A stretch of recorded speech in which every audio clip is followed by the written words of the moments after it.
Olá, esse é o Conjuntura Política e essa é a nossa análise da semana. As notícias, além do afastamento do governador Witzel, são sobre a reforma administrativa que o governo enviou para o Congresso essa semana. Essa reforma administrativa, assim chamada pelo governo e pelos órgãos de imprensa, na verdade é mais um ataque dos ultraliberais aos serviços públicos. Por quê? Porque apesar de a elite brasileira e a mídia venderem que o vilão da situação do Estado brasileiro é o funcionalismo, isso não é minimamente real com os dados. Eu vou dizer alguns que talvez sejam muito importantes para a gente fazer essa análise.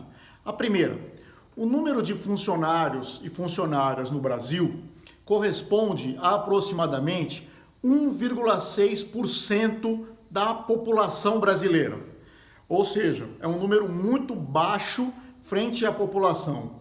Agora, talvez para a gente comparar com alguns países que têm sido referência para essa elite brasileira, para essa mídia brasileira e inclusive para a família Bolsonaro, como por exemplo nos Estados Unidos, em que aproximadamente 15% da população ocupa a função de funcionário público. Ou, por exemplo, na Itália, em que 13% da população está em empregos públicos.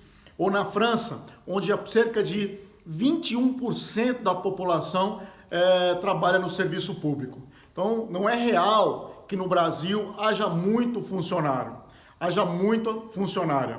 Na verdade, o que existe é uma distorção muito grande. Mesmo assim, eu vou dar um outro dado para você. A imensa maioria dos funcionários e funcionárias públicos está nas prefeituras, em que, na média, pelo Banco Mundial, as pessoas recebem 1% a mais do que na iniciativa privada. E vou dizer mais, metade desses funcionários e funcionárias recebe menos de R$2.000. Mesmo no governo federal, a média salarial do funcionalismo não chega ao dobro da iniciativa privada.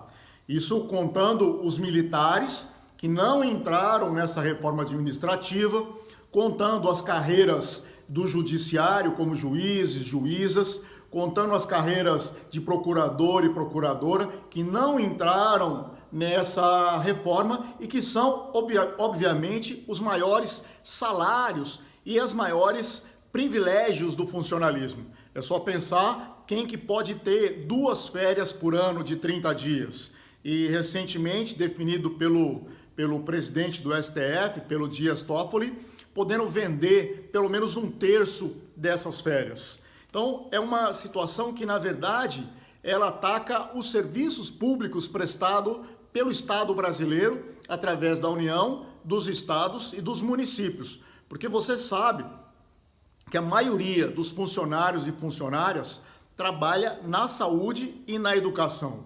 Então, no fundo, os serviços que são atingidos são esses. Então, na verdade, é mais uma etapa do projeto ultraliberal de destruição dos serviços públicos para que a iniciativa privada, para que os serviços privados possam crescer ainda mais. Então, não tem uma reforma administrativa, o que tem é mais um ataque ao Estado como provedor de direitos e mais um passo no sentido de um Estado que cuide apenas de garantir a propriedade privada e o lucro, que é o tema que a gente vem discutindo aqui. Se você achou que ajuda, se inscreve no nosso canal, ativa o sininho para receber as notificações e passa esse vídeo para os amigos e para as amigas.